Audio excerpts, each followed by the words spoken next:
Hello again, everybody, and welcome into the Shelby County High School Football Show alongside Andrew Simonson. I am Alec Etheridge, and it's another big week for us here in region play across Shelby County. And Andrew, I've got the hoodie out a little bit. You're waiting to push it off as long as you can. So we got that little bit of fall feel in the air. We've got the final little stretch of region play here. We've got a big Thursday night undefeated battle with Spain Park and Chelsea, our game of the week, as we broadcast here from Spain Park High School this week. So this is lining up to be a fun stretch to finish off the season. But when you look ahead to this week, what's the one thing that sticks out to you the most? Rivalries, and we got a bunch of them this week. You never really schedule like a big old rivalry week like you might have in college or the pros. But this week, we've got plenty of big rivalries.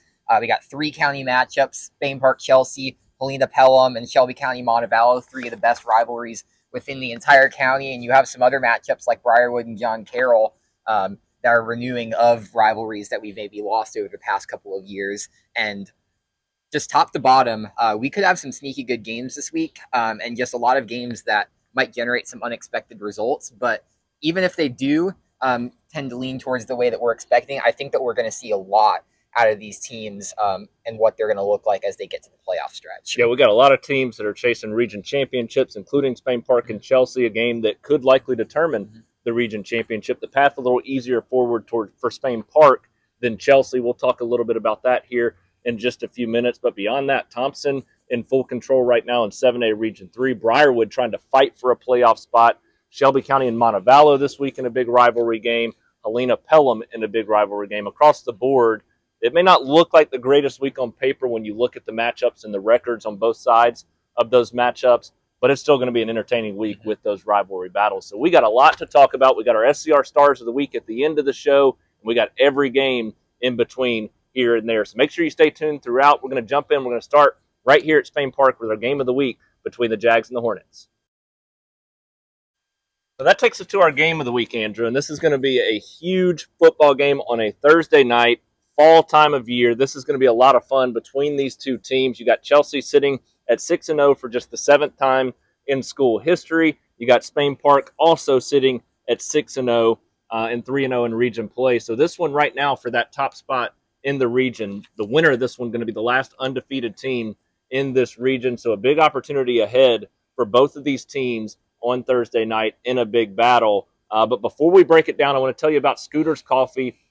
Great supporters of us on the Shelby County High School Football Show, and obviously right here in the heart of this big county battle on Thursday night as well, with the location in Chelsea, with the location in Inverness.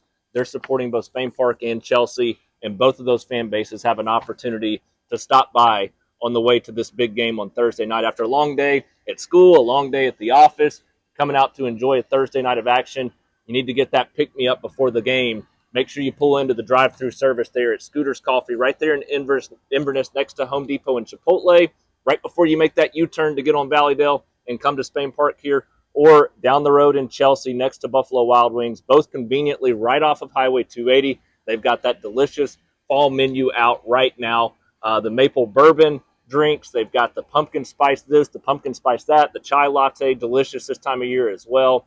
And, of course, their Caramelicious, which they're also well known for. In addition to those drinks, the blenders, the iced coffees, anything you can get from a drink standpoint, they've got that great food menu as well. And it's something special there when you look at all the opportunities that you get, the pumpkin cheesecake bites, the egg omelet bites, and so much more, the sausage and bacon, egg and cheese burritos as well. So make sure you stop by there, Scooter's Coffee, on your way to the game, on the way to Auburn, Alabama games throughout the year. They're going to take good care of you with quick, good service right there on Highway 280. And, Andrew, you look at this game between Spain Park and Chelsea, it's going to be a lot of fun. This is going to be a big battle between these two teams, and I'm interested to hear your thoughts just overall on what you think can happen in this game and the ultimate outcome between these two teams. As you got a physical Chelsea team and you got a very high-powered offense when you look at what Spain Park brings to the table. Yeah, there's a reason we've been hyping this game up for the past few weeks, because both of these teams, while they're both undefeated, and that alone can sell a matchup, you look at what both of these two teams have done, and they've been two of the best teams in the entire region this entire year. You look at what these two teams do on paper, and they're pretty similar. Chelsea averaging 35 points on offense, Spain Park 37. Chelsea giving up just 16 on defense, Spain Park giving up 19. So that lends itself naturally to a tight football game. But I do think it's those defenses that I want to hone in on. Obviously, you've got two high-powered offenses, a Chelsea offense that really loves to run the ball and is growing in the passing game with every single week, and a Spain Park offense that can hurt you in just about every single way possible. That's where I think the defenses are going to be really crucial to this one. I think the Jags are going to have to get through the offensive line, get through there and get back to Chase Straisner to try to get him down, something that's really easier said than done. When you're talking about getting down a powerful running back like that and getting some pressure on Miller Bowman as well. And then you look at Chelsea, and you've got to use that talented secondary that you've got to limit Brock Bradley, particularly his connections with Corey Barber, as we've seen those go for massive plays throughout the past few weeks as those two continue to bond and grow with the Jags team. Overall, though, I think the Spain Park offense is a little bit more balanced, and I think that's going to lead to more opportunities to make more big plays for this team. Yeah, I think ultimately that's what I kind of lean toward as well, is that balance from Spain Park. But this Chelsea team's not a fluke. This is a team moving down to 6A. Todd Cassidy is a great head coach. Tim Bukakis, head coach at Spain Park, had a lot of positive things to say about him and their friendship after their win last week. And this is a Chelsea team that's grown and improved throughout the season, which is what impresses me most about them. Miller Bowman in that passing attack in particular has gotten better and better and better each week of the season, and that's what they needed to reach their full potential. We knew that they were going to continue to come in, be a physical team, and want to run the football this year, and Chase Straisner has been dominant. He's been unbelievable in that aspect of the game. It seems like every week it's going to be $150 or more on the ground, and he can power through some defensive tackles there. It takes a lot of guys to bring him down, but for what you see from Miller Bowman and that passing attack continuing to improve, that's what impresses me about this team and their opportunity to pick up a win in this game. And in their defense, the defense has been pretty consistent overall throughout the season. You look at that Pelham game where they gave up 33. You look at the Calera game where they gave up 28. And the Pelham game, to me, was just kind of that's the way that game played out. It was going to be a back-and-forth shootout. But then you look at the game against Calera, that game was never in doubt. They trailed very early in that game, but the offense pulled away. The defense didn't have to do as much there in the second half of that football game as Calera put up some late points. So overall, you look at what they've done defensively against their best challenges this year, and that defense has stepped up and answered the call, and they're going to have their hands full this week with a very balanced Spain Park offense that's putting up a ton of points and doing it in several different facets of the game. So, Andrew, when you break that down, when you look at this Chelsea team that has really improved throughout the year, plays a physical approach on the offensive and defensive side, and then you look at that Spain Park team, defense has been up and down. They had a little bit of a roller coaster ride again last week. It wasn't perfect, but they did what they needed to.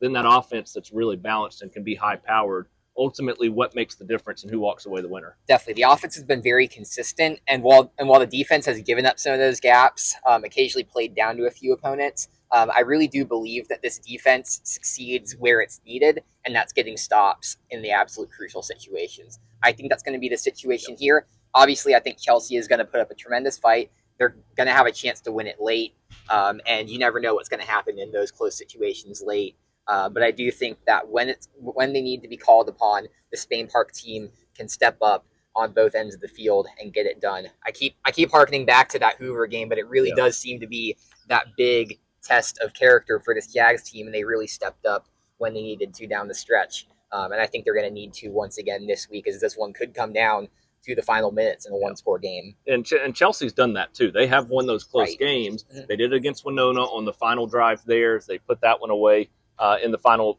minute and a half. You mean Wetumpka? Wetumpka, sorry, yes, thank you. That's all right. But then they do it against Pelham as well, and it's Chase Straisner both times getting in the end zone late in the game.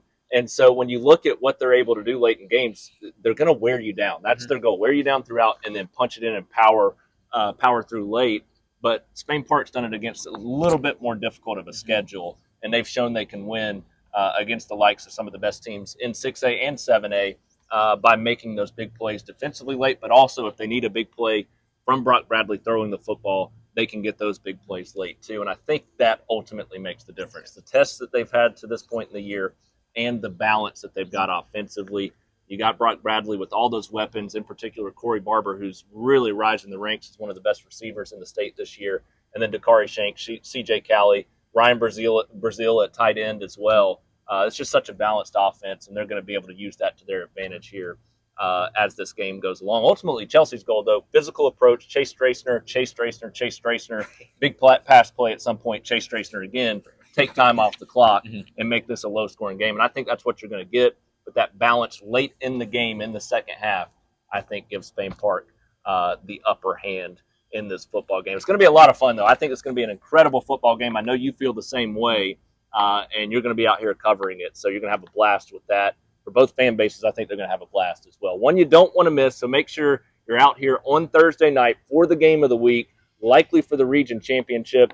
After this, Spain Park schedule, very, very easy the final couple of weeks of region play, whereas Chelsea has a few more difficult weeks. They've got Helena still waiting in the balance there as well. So this is a big one for Chelsea. If they can win this one, that's going to go a long way to them at least getting the top 2 seed there in this region. They lose this one, then all of a sudden the uncertainty of are you going to be a 2, 3, or 4 seed starts to creep in. So a big game for both of these teams for their chances at a region championship and home field in the first round of the playoffs.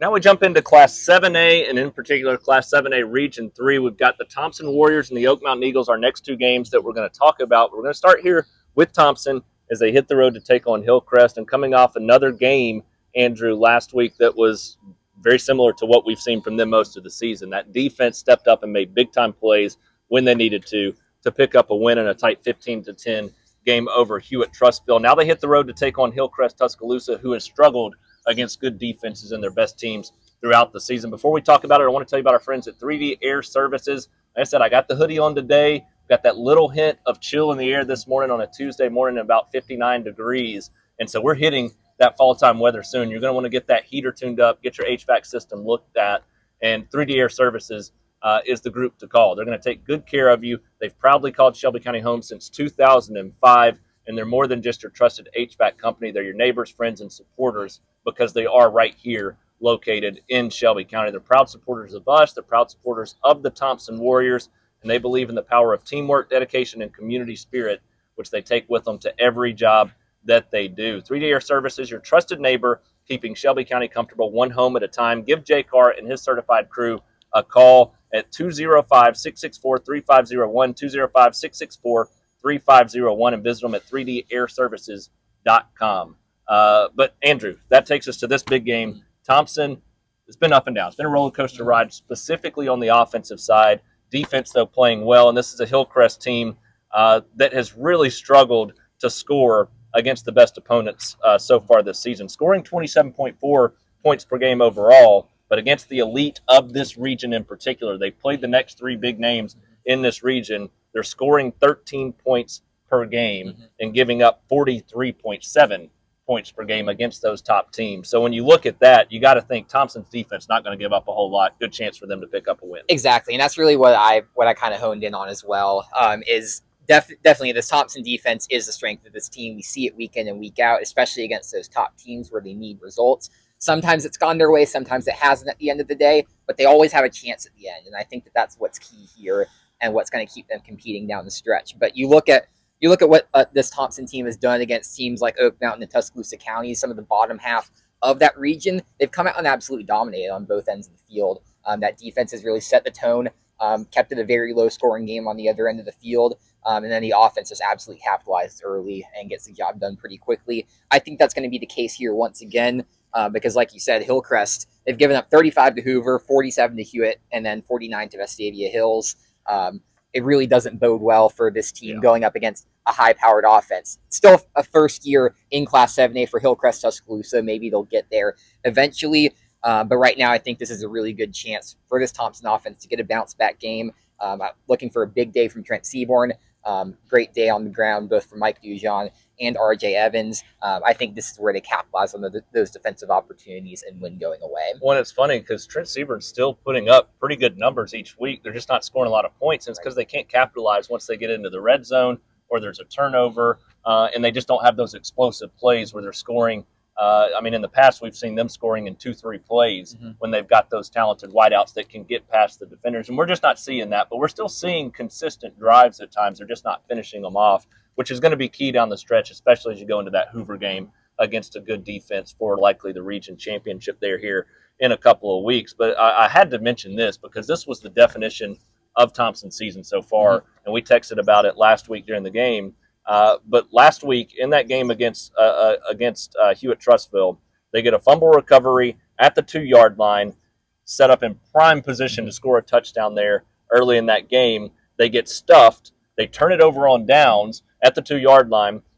Hewitt then starts the next drive, and the defense gets a safety. Right. And so that's just the story of the season. Defense dominating, offense struggling to capitalize when they're in scoring position. And I think that's something that they're going to have to continue to work on. But this week against this Hillcrest team, they are coming off a 48-13 win over Hueytown and a 42-21 win over Tuscaloosa County. So you wonder if they've gotten it right. But like I said, I go back to how they've played against the elites of this region, and the offense has struggled to score points. They ain't going to improve on that against this Thompson defense, which is the best in the region. So I expect Thompson's defense to come out, play hard. Anquan Fagans, I think, is the best player in the state this year, hands down. Every single game makes a game-changing play that wins them a football game. I think he's going to have a couple in this one. I think the whole defense is going to play well, and that's going to give the offense a chance to make some big-time plays. I expect the offense also to have a big night because of that. Pull away, pick up a big region win as they continue to chase down their chance at a region championship. The Oak Mountain Eagles fall to Hoover last week, 28-10. Another game where they had opportunities, they just could not convert. The time of possession compared in that game, they dominated that aspect of it. A lot of that coming in the second half when the game was maybe a little bit out of reach, but they had chances to make this a really good football game in the first half. Couldn't capitalize and convert on those opportunities. Now they take on Vestavia Hills, and this is still an Oak Mountain team that's got a chance to get into the playoffs if they can pick up a win in this one and have some confidence going down the stretch here with what they have left on the season. And this is a Vestavia team that's good, but it's also a Vestavia team that's beatable at the same time. Before we talk about the game, I want to tell you about 3D Air Services one more time.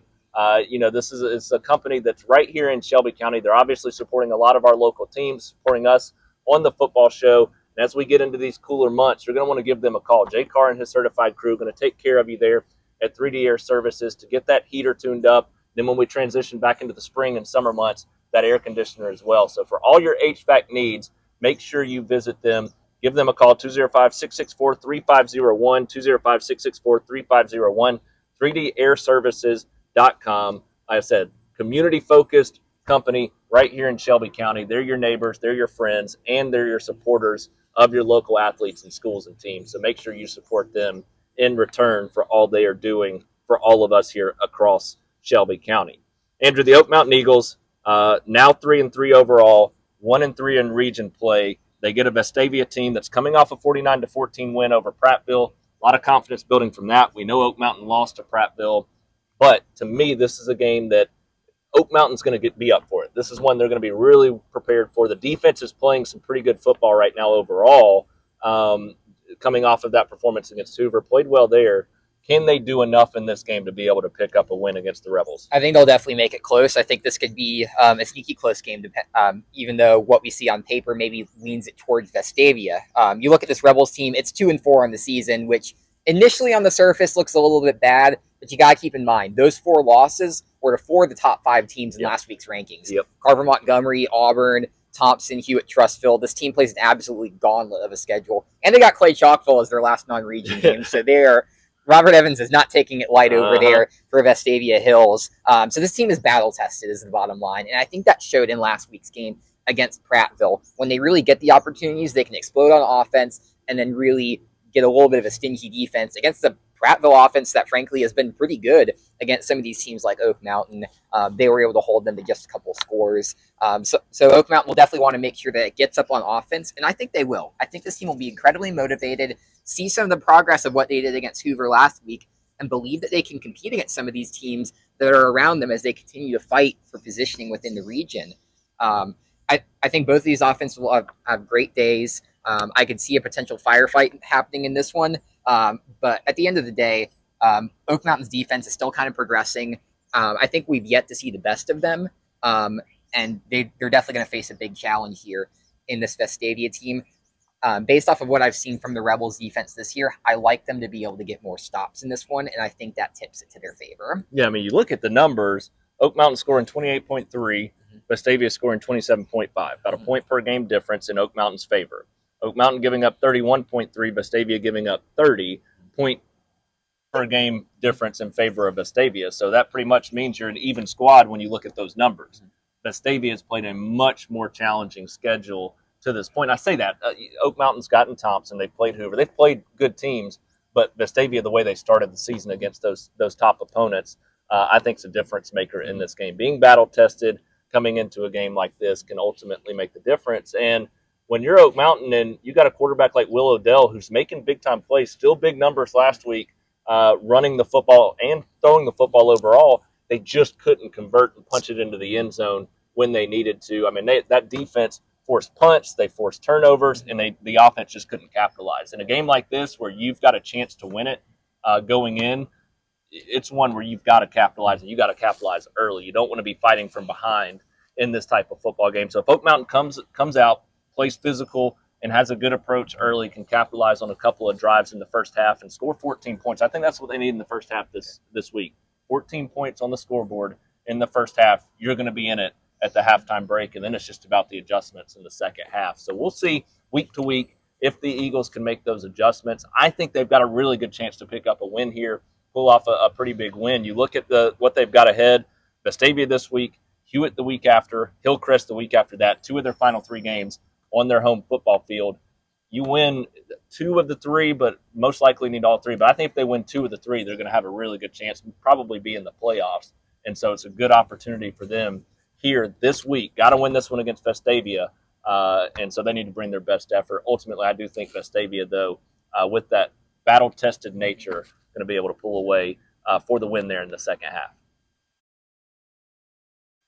It's Helena Pelham week, one of the best rivalries in Shelby County. To me, one of the best rivalries in the state of Alabama. There's always tends to be a little bit of build-up and drama on both sides of this matchup, and a lot of different rumors and things that have happened over the last few years. And it's because these 2 schools used to be one school in Pelham. They split off. Now you got Helena and Pelham, and it's their biggest game of the year, rivalry-wise. The senior class, both of them, neither one wants to lose this football game, which always makes it an entertaining battle. And this is one that is important for both of them when you look at what's left on the schedule. But for Helena in particular, there's still a chance they get the 2 seed in this region. And they played really, really good football last week against Benjamin Russell. And Pelham had their chances. They lose big to Spain Park in the scoring column last week. But that first half was a lot closer than it looked on the scoreboard. You go into the halftime and that being a 21-14 game, which it probably should have been, or maybe tied, then that could have been a different second half last week as well. So this is a Pelham team that's shown growth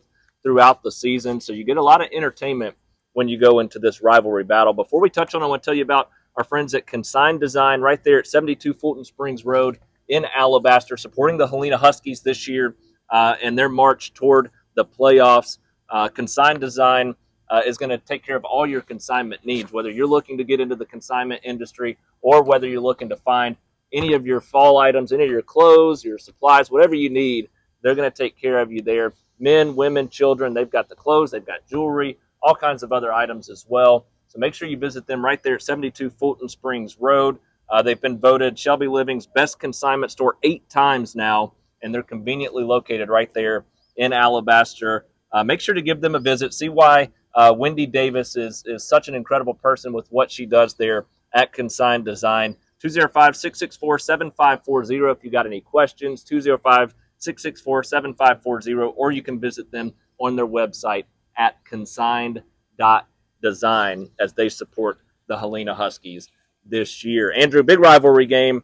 Both of these teams enter in different situations. Helena snaps that 3-game losing skid against really good football teams, picks up a big win, 55-14 over Benjamin Russell last week. Pelham, they're coming off a 42-7 loss to Spain Park, arguably their worst performance since the 35-7 loss to open the season to Pell City, but still saw some positives there. So when you go into this one, anything's on the table. It's a rivalry game. We all just saw Alabama-Vanderbilt and what happened there. So when you go into a game like this, what's Pelham's best chance? What does Helena need to do? Who ultimately walks away with the win? I think Pelham's best chance is to play with urgency. You've got 2 region games left, and you really need to get this one.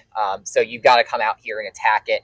And be able to show some of that offensive progression that we've seen over the past few weeks. They've shown that they can compete against solid offenses, but they just need to finish drives. And to me, I think that's going to be really tough to do on the road. We know how loud Helena can get. We know it's going to be Helena Pelham week. This team is going to be up and ready to go in the Huskies, and Pelham needs to go and match that as well. And for Helena, you just got to continue to capitalize on those opportunities that you're given. Obviously, last week, Benjamin Russell presented quite a bit more than we would usually expect. A lot of errors on the Wildcats' part. A lot of times this Helena offense was really able to take advantage of a short field or get some turnovers and really able to force their will upon a really good Benjamin Russell team from the offensive standpoint. But you look at this Huskies balanced offense, and I really do think that you just need to go out and play your game of football, because I think it's trending in the right direction. You've got a Pelham defense that presents some opportunities to get on the scoreboard.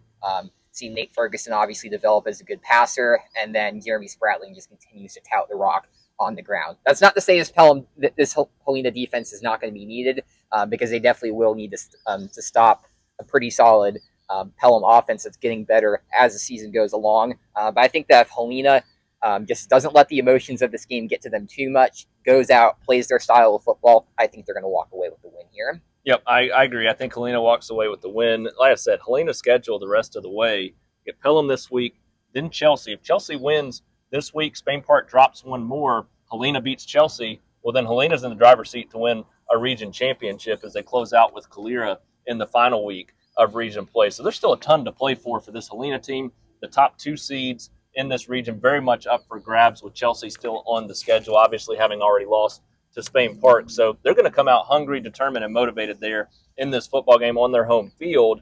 For Pelham, I've been impressed by the growth of Dylan Smith at the quarterback position. He's started to stand in the pocket, get a little bit more comfortable. He can escape and throw on the run.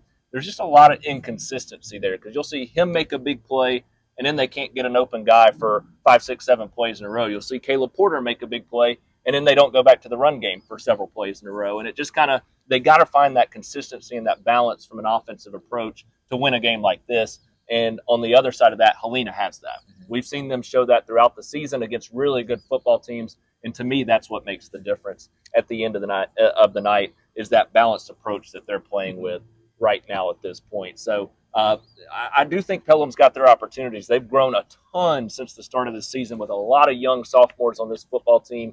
They're going to come out hungry and ready to win this game. But ultimately, the balance of Helena right now, the difference as they look to walk away with that rivalry win. Ultimately, we both think that that's what happens at the end of the night. But who knows? It's a rivalry game, and anything can happen when it's Pelham and Helena. The Calera Eagles have now won 2 of their last 3 games, and now they got a chance to string together back-to-back wins for the first time since October 7th and 14th back in the 2022 season. So a big opportunity for Scott Riles and this Calera Eagles football team this week, coming off a 35-14 win over Brookwood. Now 2-4 overall in the season, but they get a Chilton County team sitting at 2-5, coming off a 35-6 loss to Chelsea that is reeling at this point. Calera's growing, improving, starting to get some confidence, winning 2 of 3. Chilton County kind of going the other way with what we've seen from them this season. So, Andrew, do the Calera Eagles do that? What's the key to the game for them, and can they ultimately win 3 of 4 and 2 in a row? I think they got to take a lot of lessons from last week's game against Brookwood, because they definitely got the win, but I think they learned a lot about themselves in the process, particularly on the defensive side. Obviously, Brookwood, not really that high-powered of an offense. We talked about that last week on the show. But they were able to make some defensive adjustments to overcome a really tight opening stretch, where Brookwood was really able to take the fight to this Calera team. And then from there, the Eagles were really able to pounce on both the run game and in the pass game. A.J. Johnson just still looks phenomenal with the way that he was able to hit some of those deep passes last week. I really enjoyed being able to see some of that as well. And I think that big playability is what's going to carry them in this game, his connections with Braxton Brooks, Katie Young, and the rest of the receivers. Because you look at both these defenses, they're giving up over 30 points per game. Yeah. And Chilton County has proved that they can score at times against some of the weaker defenses that they face. They faced a Brookwood a couple weeks ago as well, came out with a 39-7 win. So that typically means that the defenses will be called upon to limit some of those offenses. But I think Calera is just trending on the right direction on both sides of the field right now. Obviously, you look at where this team was last year, and Scott Riles already has them in a much better spot than they were last year. But I think this is a better team than what started the season as well. And I think that's now starting to show on the field. And this is one of those games where I think it's going to show in the win column for the Eagles. I agree. I think you look at what the offense has done. They've scored 21 or more in every game, 28 or more in the last 4 consecutive games, taking on a defense that's given up 34 per game. And so when you look at that, to me, this is an offense with A.J. Johnson at the quarterback position. I've talked high about him all season. The turnover bug is what's cost him at times throughout the year, but really impressed with his ability to throw the football down the field and fit the ball into tight spaces. And sometimes he does take chances and it bites him. But at the end of the day, I think ultimately against a defense that struggled as much as they have in Chilton County, I think that bodes well for what Calera is going to do offensively. Meanwhile, Chilton scoring just 20 points per game. Calera 9 points per game, better than that. The Calera defense is giving up right around 40 points per game. That's what worries me about this one. It could be a shootout. Wouldn't be surprised by that at all. But I've seen enough from Calera improvement-wise throughout the season. I feel pretty comfortable about them being able to pick up a win in this game. Just the key is you can't give Chilton County extra possessions. If you give them extra possessions to turn the ball over, they're going to hang around and they're going to be able to beat you at the end of the night. So if they can take care of the football, A.J. Johnson, this offense, too talented. They've got playmakers all over the field, a lot of athletes. I think ultimately Calera are going to walk away with a big win. That first 2-game winning streak since the 2022 season. Great opportunity for the Eagles here as they close out region play the next few weeks.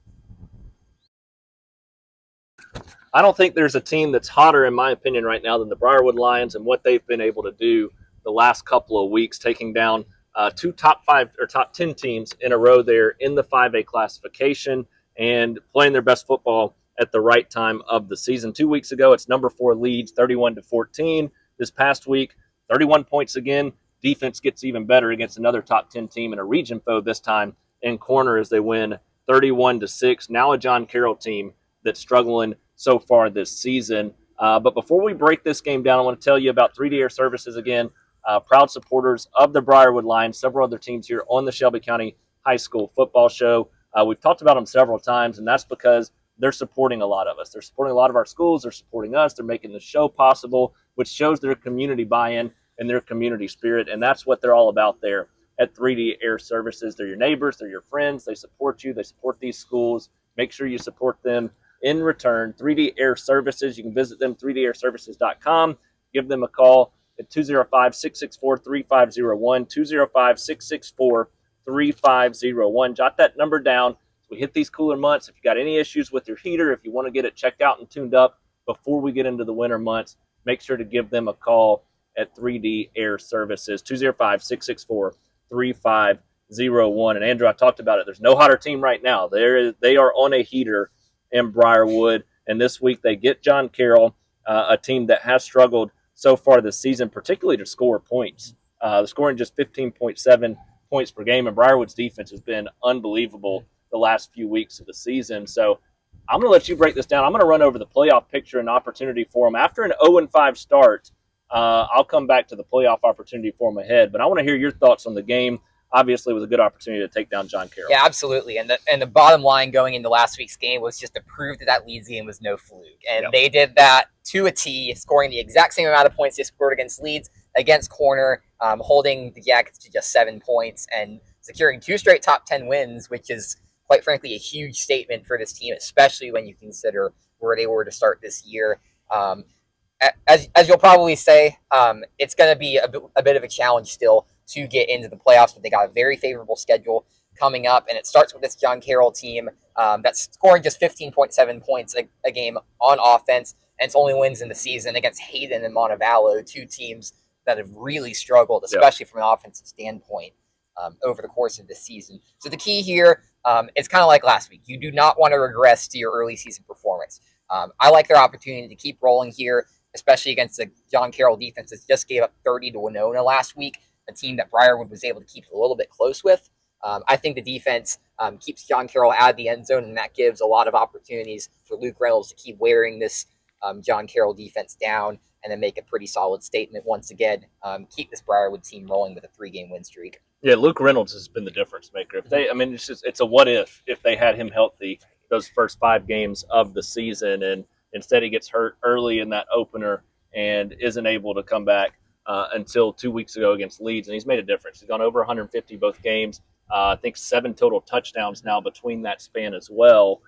He's been the complete difference maker for this offense, scoring 31 in back-to-back weeks after really struggling to score 14 the first few weeks of the season. But Briarwood, with the defense, the way they're playing right now, you're looking at a John Carroll team scoring just 15.7 points per game, going up against this Briarwood defense that's played unbelievable football, giving up 23 or less in 5 straight now and 14 or less to 2 top 10 teams in the last 2 weeks. So defense is playing outstanding. I don't see John Carroll scoring, I think, 10 or less in this game is kind of where I have them at going into it. And with Luke Reynolds healthy, they're going to score enough points to get into the 20s in this game, if not into the 30s, and possibly their best offensive showing of the season. But for the playoff picture, right now you got Carver 3-0, you got Ramsey 3-1, Winona 2-1, and Corner 2-1 in this region. So when you break it down, Briarwood obviously needs to win out, and they need Corner to lose 2 of the final 3, which feature Hayden, John Carroll, and Carver. It's tough for me to see them losing to Hayden and John Carroll in that situation, 2 of the bottom feeders in this region.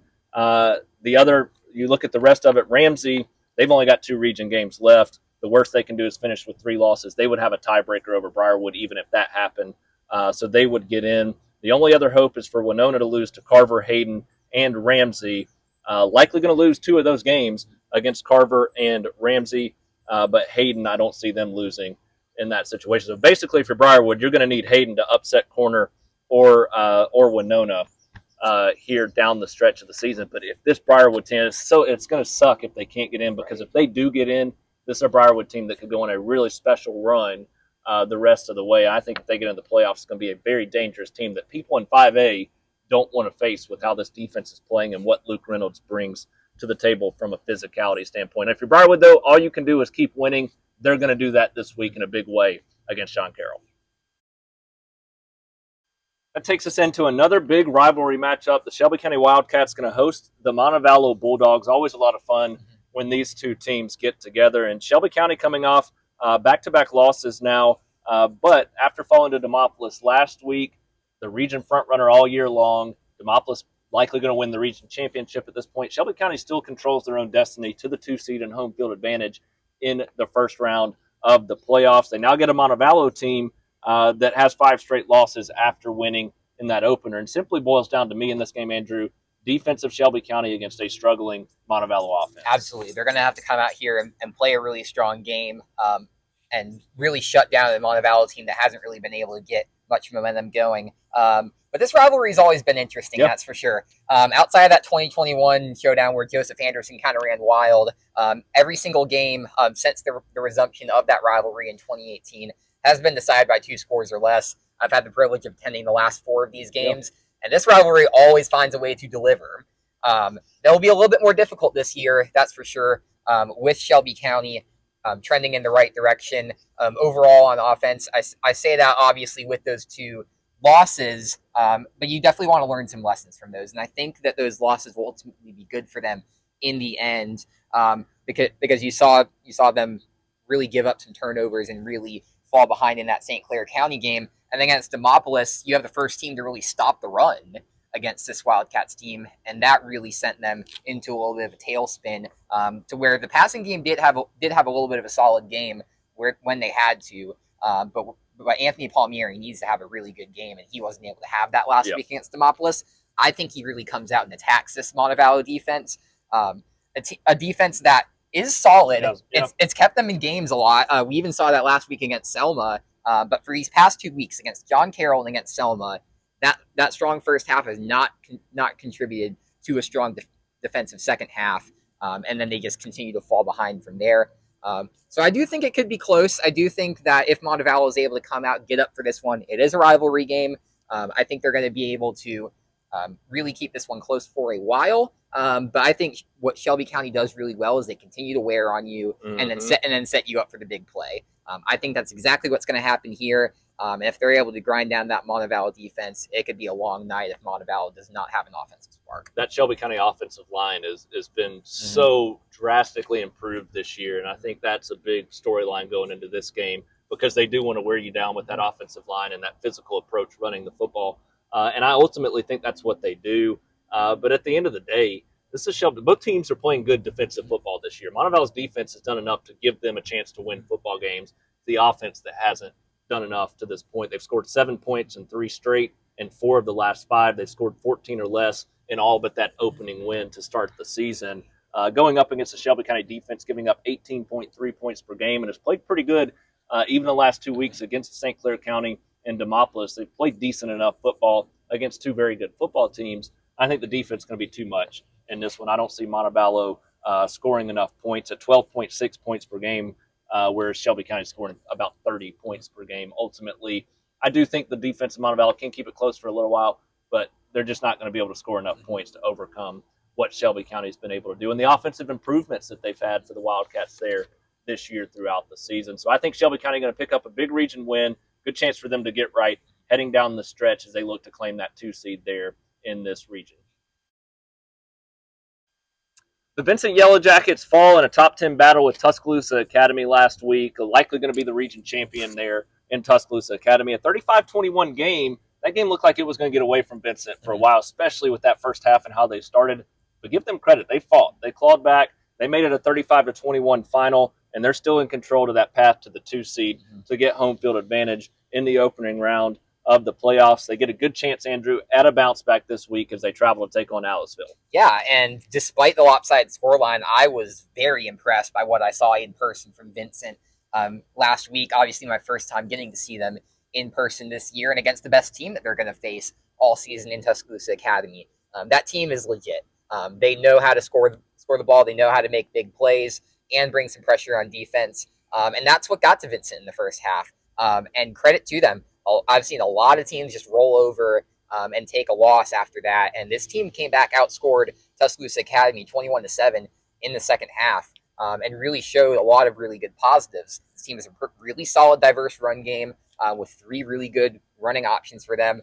That explosive air potential with Landon Archer is what absolutely impressed me with the big plays that they were able to make from a passing game standpoint. And then he made some big plays as well in the pass protection as well. That I don't think got enough spotlight as well. You mix that with a big defensive pressure with one of the top tacklers in the state in Grayson Gold, and this team is going to be absolutely fine. And I think that starts here, getting a bounce back momentum against Aliceville, a team that's really struggling on offense, scoring 19.3 points per game, and then struggling even more on defense, allowing 32.5 points per game.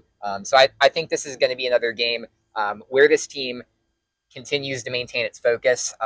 I think this team is going to take last week's loss in stride, really continue to use those lessons from that game to keep their momentum going into the playoffs. And I think they have another big offensive day here where that one of the best defenses within the entire Class 2A has another strong performance against Aliceville. Vincent's defense giving up 10.8 points per game even after giving up 35 last week. And that tells you all you need to know because that's the best offense they're going to face on the schedule this year in Tuscaloosa Academy.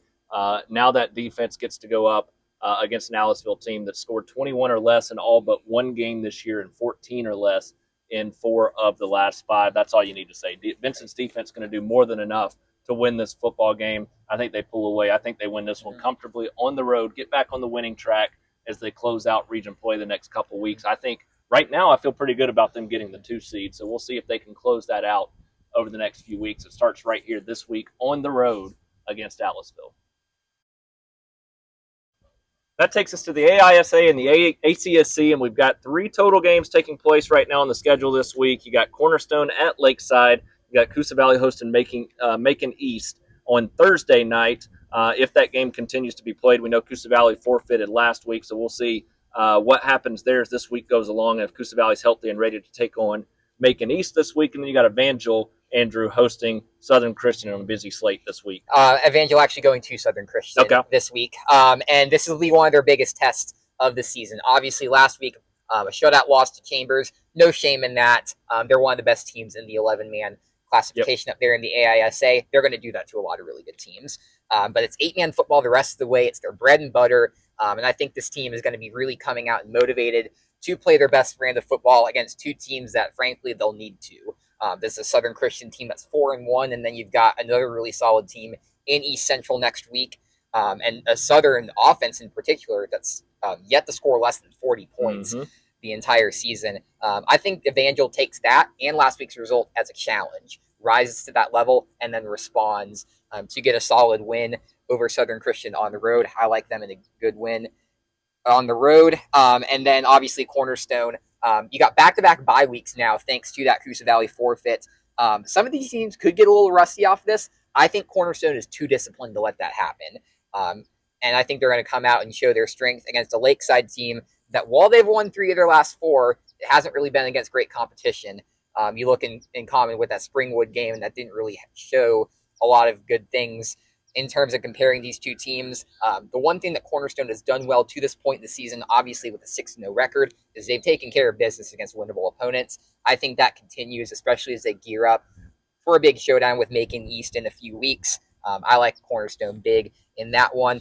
And then that takes us to Macon East as they play Coosa Valley. Obviously, if they're able to go, they're going to have another big challenge. Will the Rebels this week? They're undefeated and dominant on both ends. Is Macon East. And the one big thing for Coosa Valley is they cannot overcome slow starts. I think they're going to be in trouble if that continues to be the case. So I do like Macon East in that one.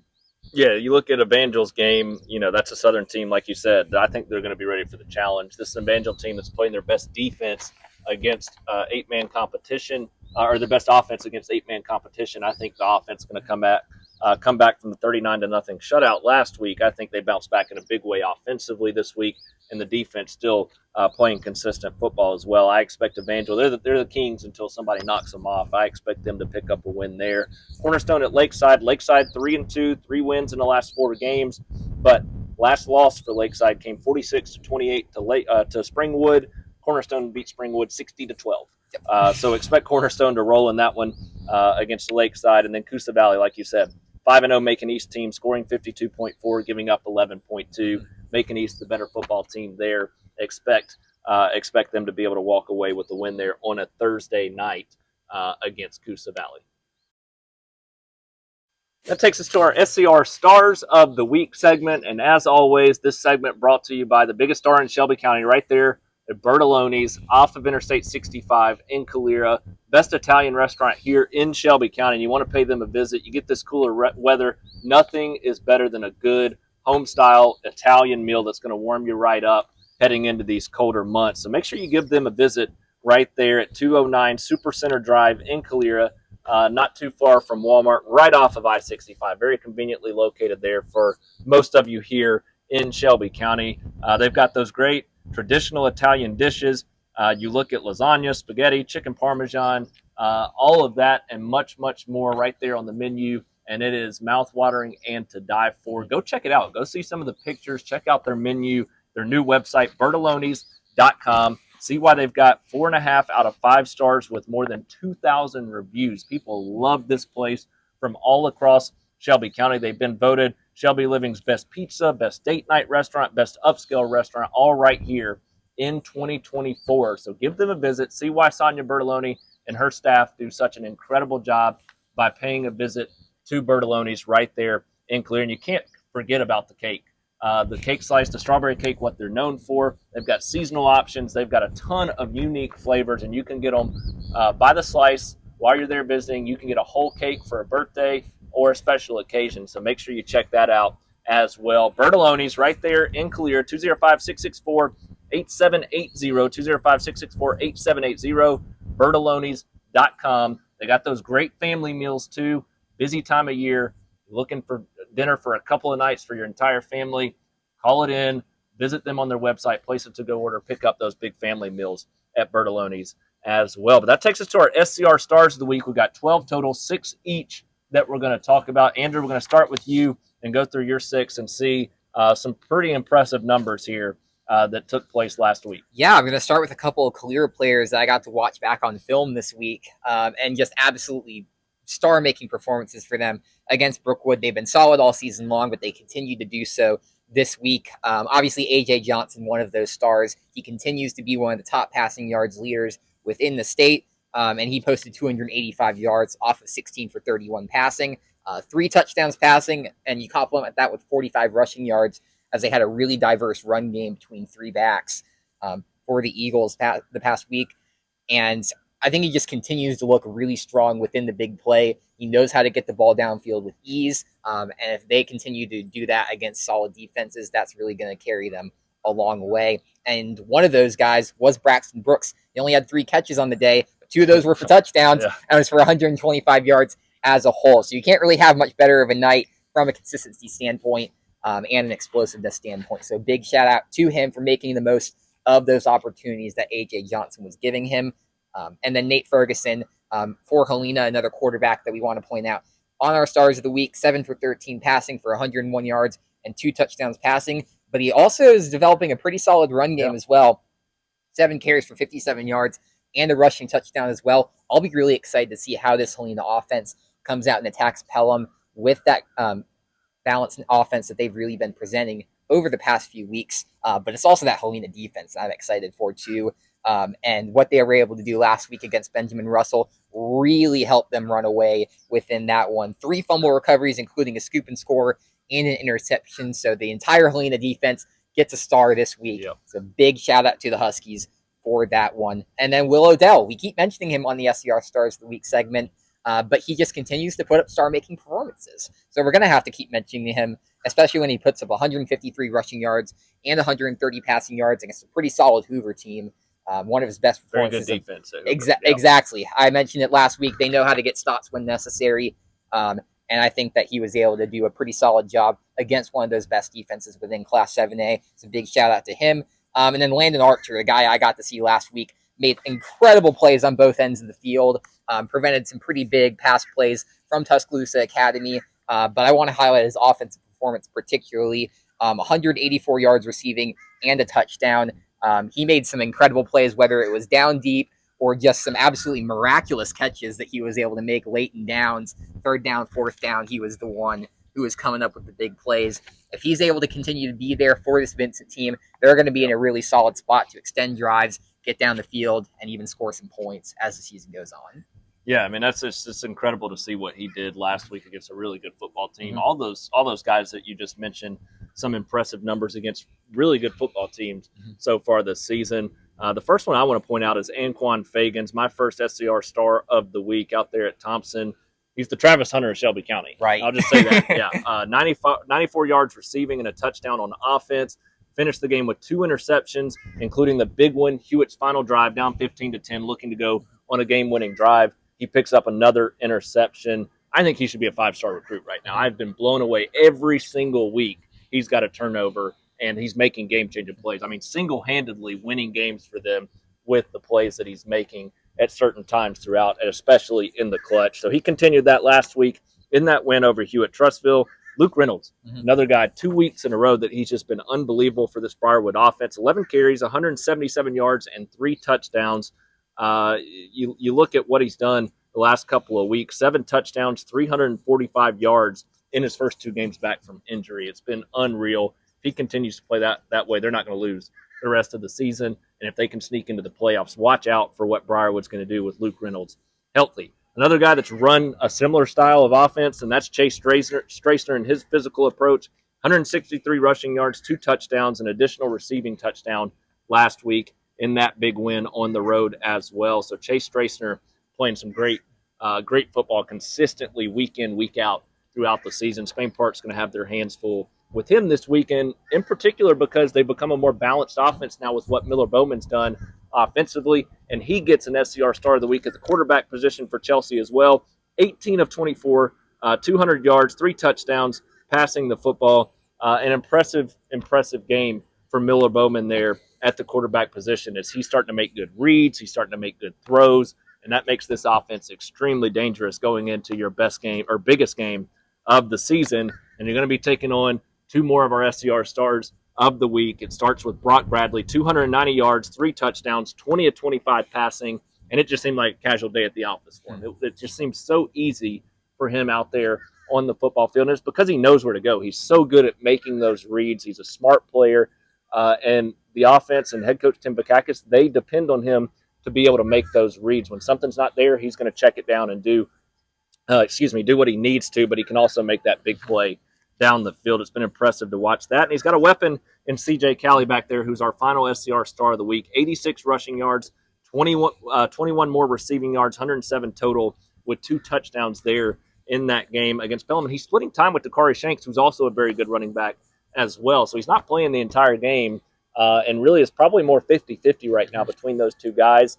And he's still putting up more than 100 yards combined, all-purpose yards on offense. It's going to be fun, those last 4 stars of the week I just mentioned, to watch them all in our game of the week right here at Spain Park High School on Thursday night. I have a feeling we're going to be mentioning a couple of those names again next week when we get to next week's SCR Stars of the Week segment.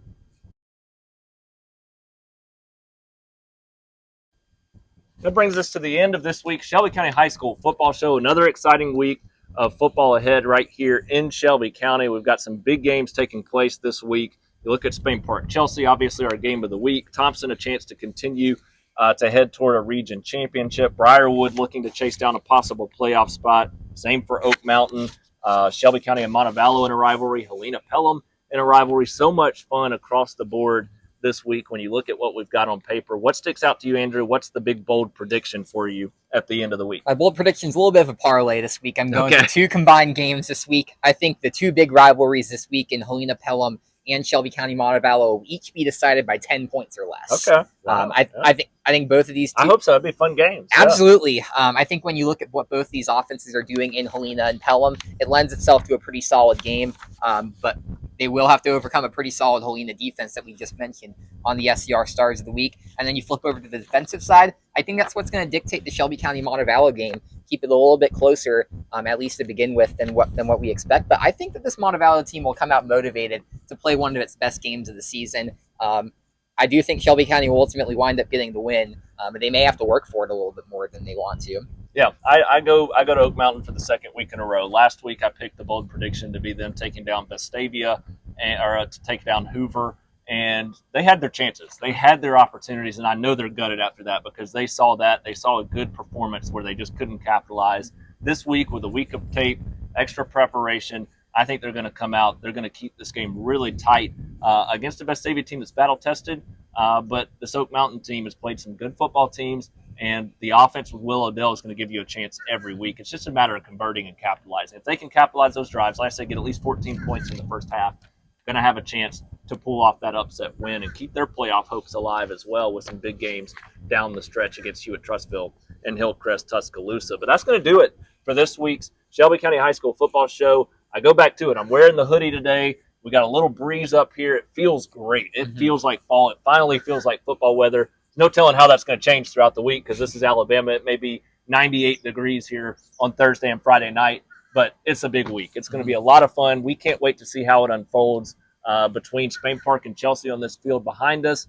That's going to be a big one. And then on Friday night with all the big games we have there as well. So we'll see you all then Thursday night from here at Spain Park, and then Friday night from all of our games featuring our local football teams. Until then, he's Andrew Simonson. I am Alec Etheridge. Hope you all have a great week.